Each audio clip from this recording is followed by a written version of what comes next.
नमस्कार, आपण पाहताय कोकणचं नंबर 1 महा चॅनल कोकण सात लाईव्ह. बातमीपत्रात आपलं स्वागत. सुरुवात करूया हेडलाईन्सनं. मुंबई गोवा महामार्गावरील कासार्डे ब्रिजचा स्लॅब कोसळतोय. वैभववाडीत नुकसानग्रस्त भागाची सभापतींनी केली पाहणी. आणि पालकमंत्र्यांच्या फसव्या घोषणा, उपरकरांची ओसरी टीका. आता पाहूया सविस्तर बातम्या. कणकवली तालुक्यात वादळी वाऱ्याच्या तडाख्यामुळे खारेपाटण गावातील वीज व्यवस्था पूर्णपणे विस्कळीत झाली असून गाव काल सायंकाळपासून अंधारात होतं. पाहूयात.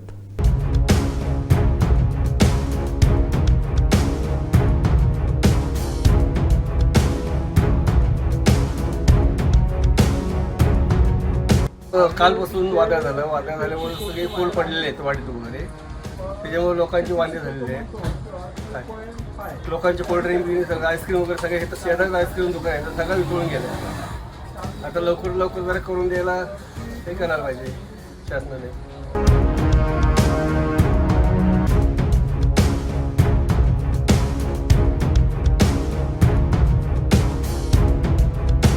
नुकसान म्हणजे बिल्डिंगच्या वरचे सगळे पत्रे उडून गेले आणि चॅनल सकट उडून गेले आणि मग दुसऱ्याच्या घरावर जाऊन पडले आणि जे खालचा जे कळ्याच्यावर पत्रे होते ते पण गेले सगळे.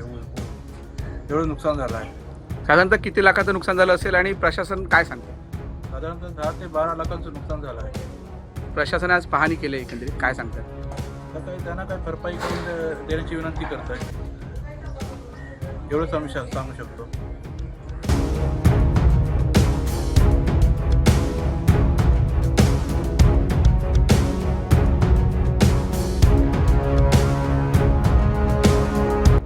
लाईट नसल्यामुळे आम्ही आता उसळ वगैरे काय करू शकलो नाही, काय वाटपाची वगैरे तयारी नाही, त्यामुळे सर्व बंद आहे. आज हॉटेल वगैरे सर्व बंद आहे.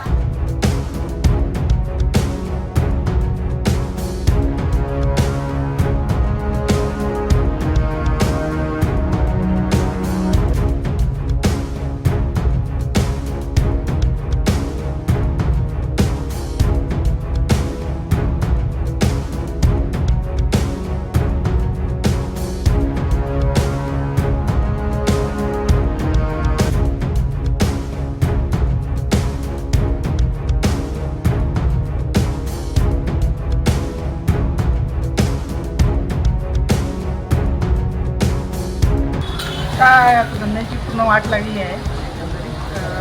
आता दुधाचा धंदा आहे माझा, परत आईस्क्रीम आहे. ते आईस्क्रीमचं पूर्ण आता थोड्या वेळात मला वाटतं तर पूर्ण मेल्ट होऊन जाईल जर लाईट आली नाही तर. दूध काय राहील दुपारपर्यंत संपेल ते. बाकी बऱ्याच धंद्यांवर परिणाम झाला, ज्यांचा पण लाईटीवर डिपेंड आहे बऱ्याच धंद्यांवर परिणाम झालेला आहे. प्रशासनाकडून काय सांगण्यात? कोणाला काय वीज वितरण अधिकारी, कर्मचारी किंवा प्रशासनाकडून काय सांग? चालू करावी त्यांना विनंती. आता ते त्यांच्या स्तरावर काम करता येतं आणि बघूया कधीपर्यंत लाईट येते. आता बाकी तर धंद्यावर बऱ्यापैकी परिणाम झालेला आहे. बघूया ते कधीपर्यंत चालू करता येतं.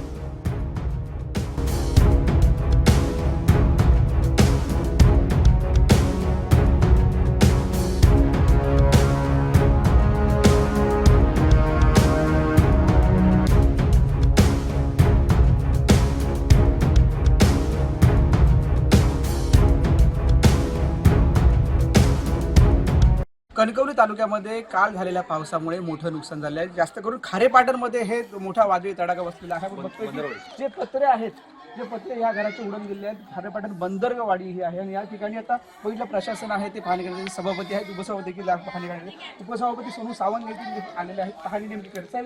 काय एकदम परिस्थिती आहे खारेपाटणमध्ये पाहणी करतात?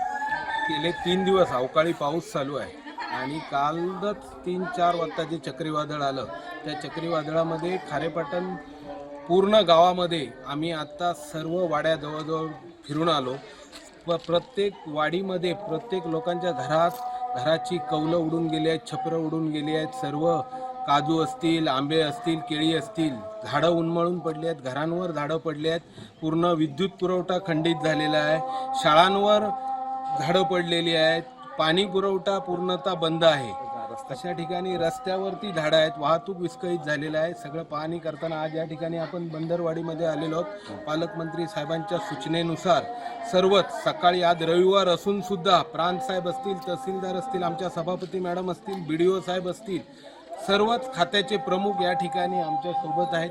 आणि पालकमंत्री साहेबांच्या सूचनेनुसार सर्व आमचा सर्वे चालू आहे, पंचनामे चालू आहेत. लोकांना जास्तीत जास्त मदत कशी करता येईल याकडे आम्ही लक्ष ठेवून आहोत.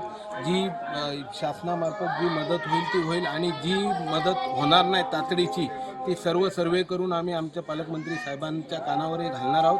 आणि जास्तीत जास्त मदत कशी होईल याचा प्रयत्न आम्ही करणार वीज आहोत. पुरवठा देखील बंद आहे, अजून देखील बंद आहे. त्याबद्दल काही वीज कर्मचारी अधिकाऱ्यांची चर्चा सकाळीच आम्ही आल्यात वीज कर्मचारी होते, त्यांच्याशी चर्चा झालेली आहे. युद्ध पातळीवर काम चालू आहे. त्यांनी अनेक जिल्ह्यातले कॉन्ट्रॅक्टर त्यांनी इथे बोलावून घेतलेले आहेत. वीज पुरवठा आजच्या दिवसभरात सुरळीत होईल असं त्यांनी आश्वासन दिलेलं आहे. निश्चितच हे आज प्रशासनाने खारेपाटणमध्ये ही पाहणी केलेली आहे. एकंदरीत सर्व सुरळीत करण्याचं काम एकंदरीत युद्ध पातळीवर सुरू असलेलं आपल्याला दिसत आहे. उमेश टुडे, कोकण साधलाई, कणकवली. कोलगाव इथं बेळगाव वेंगुर्ला मार्गावर थांबलेल्या दुचाकीला मागून येणाऱ्या भरधाव ट्रकनं धडक दिली. या तिघेजण गंभीर जखमी झाले. ही घटना रात्री 11:30च्या सुमारास घडली असून हा सर्वथरारक प्रकार CCTVमध्ये कैद झाला आहे. पाहूयात.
मुंबई गोवा महामार्गावरील कासार्डे ब्रिजचा स्लॅब कोसळत असल्याचा गंभीर प्रकार समोर आलाय.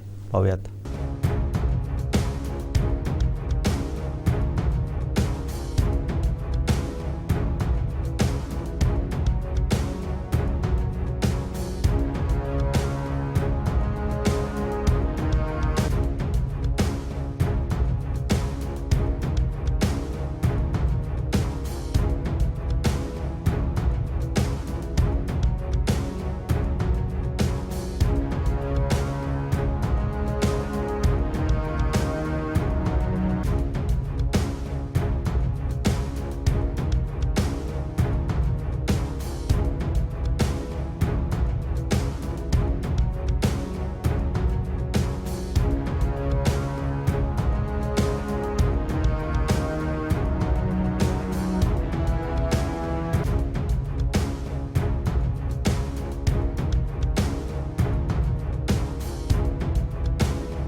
काय हायवेवाल्यांचं दुर्लक्ष आहे. हायवेवाल्याच्या अधिकाऱ्यांशी संपर्क साधला पण ते येऊन गेले. आमदार प्रमोद जडरांनी संपर्क साधून यांच्या निदर्शनास आणून दिलं होतं. आता हे काम सगळं बोगस आहे. त्याच्यामुळे असे प्रकार उद्भवत आहेत. जीवितहानी होऊ शकते. बघतो त्या मुख्य जो महामार्गाचा जो ब्रिज आहे तो कोसळतोय. एकंदरीत खूप दुर्दैवी घटना आहे. जीवितहानीच होऊ शकते, याच्यात जीवितहानी होऊ शकते. हे सगळं ह्याला जबाबदार इथले अभियंता आहेत ते आहेत स्वतः. वैभववाडी तालुक्यात अवकाळी पाऊस आणि चक्रीवादळामुळे मोठ्या प्रमाणात नुकसान झालं असून पंचायत समिती सभापती सिद्धेश रावराणेंनी नुकसानग्रस्त गावांचा दौरा करत परिस्थितीची पाहणी केली आहे. तातडीने पंचनामे पूर्ण करण्याच्या सूचना त्यांनी अधिकाऱ्यांना दिल्या आहेत. गेल्या 3 दिवसांपासून वैभववाडी तालुक्यात मुसळधार अवकाळी पाऊस आणि वादळी वाऱ्यानं थैमान घातलं होतं. तितवली, वेंगसर, मांगवली, पुनर्वसन, गावठण, कुसूर, कुंभारी आणि सोनाळी, नानिवडे या गावांमध्ये अनेक घरांचं आणि गोठ्यांचं नुकसान झालंय. या पार्श्वभूमीवर पंचायत समिती सभापती सिद्धेश रावराणे यांनी संबंधित अधिकाऱ्यांसह नुकसानग्रस्त भागाचा दौरा करत परिस्थितीची पाहणी केली. बाधित नागरिकांशी संवाद साधत त्यांनी नुकसानीचा आढावा घेतला. यावेळी उपसभापती साची कोलते, पंचायत समिती सदस्य सुवर्णा संसारे, विस्तार अधिकारी प्रकाश अडचुळकर, तालुका कृषी अधिकारी निरंजन देशमुख, संतोष टक्के, संबंधित गावचे सरपंच, ग्रामपंचायत अधिकारी, तलाठी आणि ग्रामस्थ उपस्थित होते. नुकसानग्रस्त नागरिकांना पालकमंत्री नितेश राणेंच्या माध्यमातून शासनाकडून जास्तीत जास्त मदत मिळवून देण्यासाठी प्रयत्न करण्यात येतील. तसेच पंचनामे तात्काळ पूर्ण करण्याच्या सूचना संबंधित अधिकाऱ्यांना देण्यात आल्या आहेत. दरम्यान महसूल प्रशासनाकडून नुकसानीचे पंचनामे करण्यास सुरुवात केली आहे. गेले काही दिवस अवकाळी पावसानं हजेरी लावली असताना देवगड समुद्रात मात्र उधाण सदृश्य परिस्थिती निर्माण झाली आहे.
पालकमंत्री नितेश राणेंवर परशुराम उपरकर यांनी टीका केली आहे. पाहूयात. सिंधू जिल्ह्याचे पालकमंत्री आणि राज्याचे बंदरमंत्र्यांचा अजब कारभार आणि सरकारचा अजब सरकार अशी परिस्थिती निर्माण झालेली आहे. सिंधू जिल्ह्याच्या पालकमंत्र्यांनी रोरो सेवा या ठिकाणी अगदी गादावादा करून चालू केली. ती रोरो सेवेची जी बोट होती ती बोट आता बंद पडली आणि ती बोट बंद पडल्यानंतर इंजिन बंद पडल्याचं कारण सांगून तीच बोट अलिबाग मांडवा ते भाऊचा धक्का चालू आहे. पण ती बोट या ठिकाणी येत होती, त्या बोटीला जवळजवळ 40 लाख रुपये एका फेरीला बोटीला देत होते आणि मात्र ते 40 लाख रुपये देत होते पण असलेल्या प्रवाशांना कधीही त्यांनी सूट दिली नाही. जर प्रवाशांना 800 ते 1000 रुपयात आणले असते तर प्रवासी अधिक वाढले असते. पण त्या बोटीमध्ये आजपर्यंत झालेल्या फेऱ्यांमध्ये एकदाही 50च्या 25पेक्षा जास्त लोक गेले नाहीत. कारण त्यांची तिकीटच 2500, 3000, 5000 अशी तिकीटं असल्यामुळे त्या ठिकाणी लोकांनी पाठ फिरवली आणि त्याबरोबर ती बोट प्रायव्हेट होती. त्या प्रायव्हेट बोटीला 40 लाख प्रति देऊन या ठिकाणी 4 कामगार असलेल्या विजयदुर्ग बंदरामध्ये 4 कामगार आपले आपल्या मंत्रालयाचे ठेवून त्या ठिकाणी 2 डग ते ठेवलेले होते, त्याचा खर्च परत त्याच्यावरती होता. आणि त्याचबरोबर बोट पार्किंगला येणार होती, त्या पार्किंगसाठी जवळजवळ 4 कोटी रुपये खर्च शासनाचे खर्च केले. म्हणजे शासनाचे एवढे पैसे खर्च करून बोट मालक किंवा बोट असलेली कंपनी याच्याकडून मलिदा खाण्यासाठी ही बोट चालू केली होती. ही प्रवाशांसाठी बोट चालू केली नव्हती. ही बोट खऱ्या अर्थाने प्रवाशांना जर चालू केली असती तर त्याचा 40 लाखामध्ये प्रवाशांना ती 1000 किंवा 800 रुपयात आणता आलं असतं. पण ती न आणता आपला कमिशन आणि आपला असलेल्या ठेकेमधल्या असलेल्या इकडच्या बांधकामामधलं कमिशन मिळायमध्ये पालकमंत्र्याचं काम संपलं. काल परत प्रेस घेतली आणि आता त्या ठिकाणी जहाज बांधण्याचा कारखाना आणणार अशा प्रकारचे सर्वेक्षण करण्याचे आदेश दिले. म्हणजे एक झाल्यानंतर दुसरं, म्हणजे एक काम झालं की दुसरं काम तिथे करायचं, अशा प्रकारच्या फसव्या घोषणा आणि मलिदा खाण्याचं काम पालकमंत्री जिल्ह्यात काहीतरी नाविन्य केल्याचं करतात. कारण पहिल्या दिवशी जे बोटीने आले गारणं घालून तेच परत त्या बोटीने गेले. ते 200 लोक आले, तेवढेच लोक आले जास्त संख्येने. त्यानंतर कधीही लोक आले नाहीत. जी पाडव्याला बोट गेली ती एक पॅसेंजर घेऊन गेली. पण आमचं म्हणणं एकच आहे, 40 लाख रुपये त्या प्रायव्हेट कंपनीला द्यायची गरज काय? त्यापेक्षा जर 40 बस केल्या असत्या, 40 बसचे प्रवासी या ठिकाणी असलेल्या होळीला पोचले असते आणि पाडव्याला पण इथे आले असते. त्यामुळे हा निव्वळ पालकमंत्र्याचा आणि पालकमंत्र्याची सर्व खरेदी याच्यावरती जोर असतो आणि खरेदीमधून कमिशन खाण्यामध्ये त्यांचा जास्त जोर असल्यामुळे पालकमंत्री जिल्ह्याच्या विकासाकडे पूर्णतः दुर्लक्ष करत आहेत. विकास कामात राजकारण येता नाही ही माझी भूमिका आहे. आरोप करणाऱ्यांपासून मी अलिप्त राहतो. नगर परिषदेत सत्ताधारी आणि विरोधकास समन्वय घडवून आणण्याचा मी प्रयत्न करेन. तर व्हायरल व्हिडिओ मी ऐकलेला नसून त्याबद्दल बोलणं उचित नाही असं केसरकर यांनी सांगितलं आहे. पाहूयात. तुमचे नगरसेवक आणि जिल्हा प्रमुख संजू परब आहेत, जे विरोधी नगरसेवक म्हणून तुमची सगळी मंडळी काम करत आहेत. त्यांचं असं म्हणणं आहे की सत्ताधारी जे आहेत ते कॉन्ट्रॅक्टरांकडनं पैसे घेणं किंवा बाकीच्या गोष्टीतच बिझी आहेत आणि त्यामुळे आज शहरवासियांवर ही वेळ आलेली आहे. त्या भूमिकेशी तुम्ही सहमत आहात का? मग एक असं आहे की अशा तऱ्हेने आरोप करण्यापासून मी स्वतः अलिप्त असतो. शेवटी कामं करून घेतली पाहिजेत. संजू परबांशी मी बोलेन आणि कुठे कामं अर्धवट राहिलेली आहेत त्याचा पाठपुरावा करून ती कामं कशा रीतीने पूर्ण करता येतील हे निश्चितपणे त्याच्यावर कार्यवाही केली जाईल. तुम्ही नळ योजनेच्या कामाबाबत समाधानी आहात? नळ ते आता बघायला लागेल, कारण आपण नळ पाणी पुरवठ्याची जी योजना आहे ती खूप मोठी योजना आहे. त्याचा मी अजून आढावा घेतलेला नाही आहे. पुढच्या आठवड्यामध्ये मी नगरपालिकेत जाणार आहे, त्यावेळेला दोन्ही बाजूच्या नगरसेवकांना बोलवून घेतलं जाईल आणि याच्यावर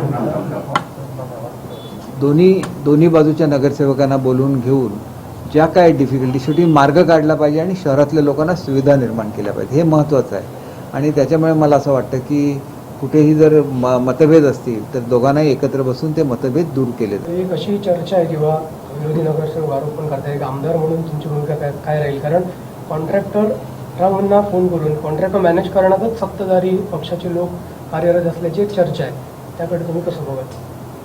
नाही बघा, मी तुम्हाला मगाशी सुद्धा सांगितलं, माझी भूमिका ही कामं कशी पूर्ण होतील याच्यावर जास्त असते आणि कोणावर आरोप करण्यापासून मी स्वतः अलिप्त असतो आणि त्याच्यामुळे निश्चितपणे सर्वांना एकत्र बसून जास्तीत जास्त वेगाने कामं करून घेणं, त्याच्यामध्ये कामाचा दर्जा राखणं, या सगळ्या बाबतीमध्ये आपण निश्चितपणे काम करू. एक ऑडिओ व्हायरल होते. या ऑडिओमध्ये सत्ताधारी पक्षातील एक प्रमुख जो आहे हा पर्सेंटेज मागतोय कामाच्या टक्केवारी. या संदर्भात एक स्थानिक आमदार म्हणून काय भूमिका आहे? कारण सावंतवाडीमधला हा ऑडिओ आहे. नाही, मी हा ऑडिओ ऐकलेला नाही आहे, त्याच्यामुळे ह्याच्यावर काही कॉमेंट करणं योग्य होणार नाही. दुसरं सावंतवाडीमध्ये जी कामं आता जो प्रश्न उपस्थित आहे, सत्ताधारी तुम्ही एकत्र पाहिला म्हणजे दिलजेला जमाई झाली का? एक गोष्ट लक्षात घेतली पाहिजे की विकास कामामध्ये राजकारण येता कामा नये. आत्ता आम्ही पाहणी करून आलो, त्याच्यामुळे आम्ही एकत्र प्रेस घेतो आहे. याच्यामध्ये विरोधी पक्ष किंवा सत्ताधारी पक्ष असा काय भाग नाही. सावंतवाडीचा विकास झाला पाहिजे हे सर्वांचं एकमत आहे आणि अनेक वेळेला मी त्यांना भेटत असतो. अनेक कामांमध्ये ज्या वेळेला त्यांना मदतीची गरज असते करत असतो, कारण ते नागरिकांसाठी मागण्या करत असतात. त्यांनी काही व्यक्तिगत कुठलीही मागणी माझ्याकडे आजपर्यंत केलेली नाही. आतासुद्धा त्यांनी सावंतवाडीतल्या क्रीडा सुविधा चांगल्या व्हाव्या या संदर्भात मागण्या केलेल्या आहेत आणि निश्चितपणे त्या चांगल्या केल्या जातील. पण सावंतवाडीच्या नगराध्यक्षा महिन्याभरापासून चांगल्या प्रकारे काम करत आहेत. आमदार म्हणून तुम्ही मोठ्या प्रमाणात निधी देत आहात, परंतु सभागृहामध्ये शिवसेना ज्या पद्धतीने आक्रमकपणे सत्ताधाऱ्यामध्येच भांडणं होत आहेत, त्यामुळे लोकांमध्ये एक वेगळा संभ्रम निर्माण होतो. त्याकडे तुम्ही कसं फक्त भेट देणार आहात पालिकेमध्ये, या सगळ्यांना समन्वय घडून आणणार आहात का? निश्चितपणे समन्वय घडून आणण्याचा मी प्रयत्न करेन. जिथं कुठे चुकलं असेल तिथं टीका झाली पाहिजे, परंतु कामसुद्धा सकारात्मक झालं पाहिजे, लोकांच्या हिताचं झालं पाहिजे. या दृष्टीने चांगलं काम कसं करता येईल या संदर्भात मी आमच्या पक्षाच्या सदस्यांची सुद्धा चर्चा करेन आणि दोघांमध्ये समन्वय राखण्याचा प्रयत्न करेन. निलेश राणेंनी एक आरोप केला आहे, भाजपचे कार्यकर्ते लॉरेन्स मांजरेकर हे धर्मांतर करतायत असं त्यांनी एक आरोप केलाय, कसं बघताय?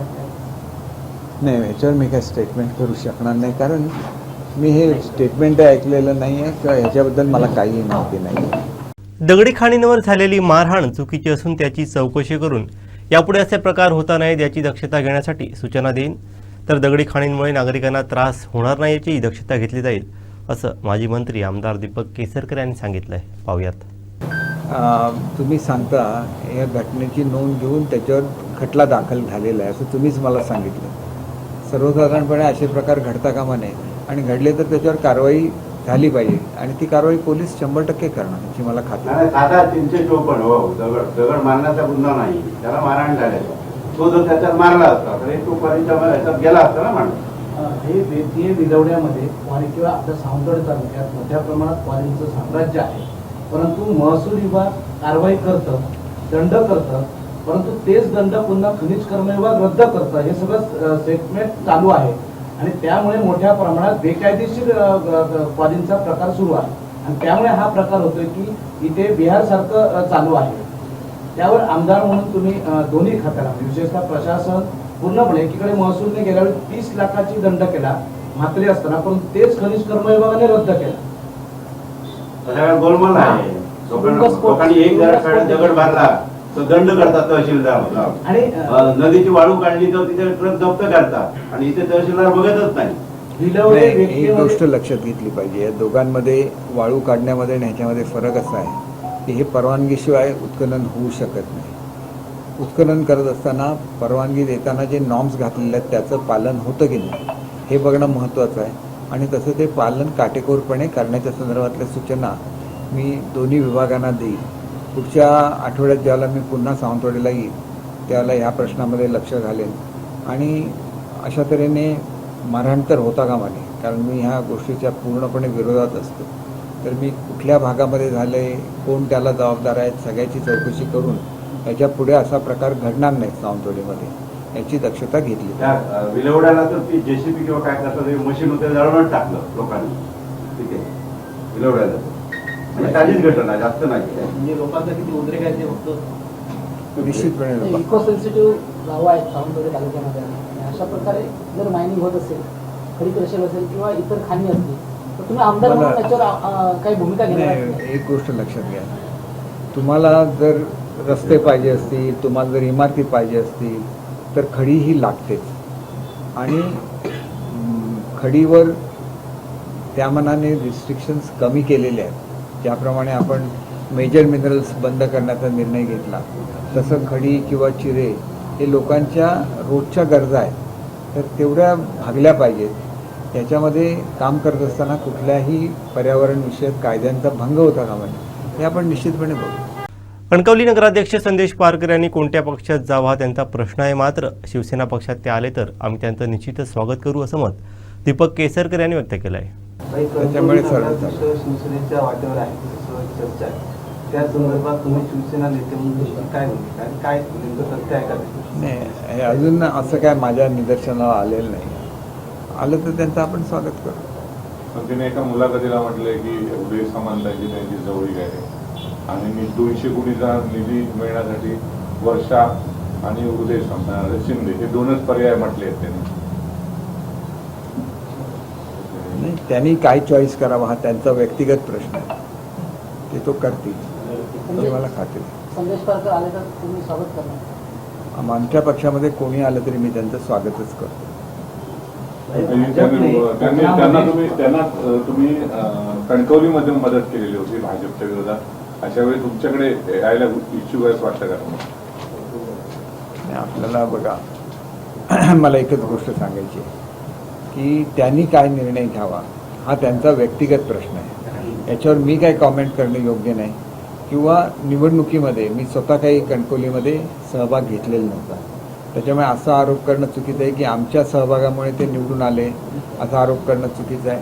त्यांनी स्वतः इलेक्शन लढवली, ते निवडून आले आणि निवडून आल्यानंतर आता त्यांना जर शिवसेनेमध्ये प्रवेश करायचा आहे तर त्यांचं शिवसेनेमध्ये आलेल्या प्रत्येकाचं आम्ही स्वागत करतो. असं कधीच झालेलं नाही की शिवसेनेमध्ये एखाद्याने येण्याची इच्छा व्यक्त केली आणि त्याला विरोध केला गेला, असं कधी घडलेलं नाही. निवडून आल्यानंतर उपमुख्यमंत्र्यांची भेट देखील संदेश पारकर यांनी घेतली. नाही बघा, कामं होण्याच्या दृष्टीने प्रत्येकजण मंत्री महोदयांची भेट घेत असतात, त्याच्यामुळे चुकीचं काही नाही आहे. शेवटी ठळक घडामोडी पुन्हा एकदा. मुंबई गोवा महामार्गावरील कासार्डे ब्रिजचा स्लॅब कोसळतोय. वैभववाडीत नुकसानग्रस्त भागाची सभापतींनी केली पाहणी. आणि पालकमंत्र्यांच्या फसव्या घोषणा, उपरकरांची भोसरी टीका. बातमीपत्रात वेळ झाली ते थांबण्याची. पाहत राहा बदलत्या कोकणचा बुलंद आवाज. कोकणचं नंबर 1 महा चॅनल कोकण साध लाईव्ह. धन्यवाद.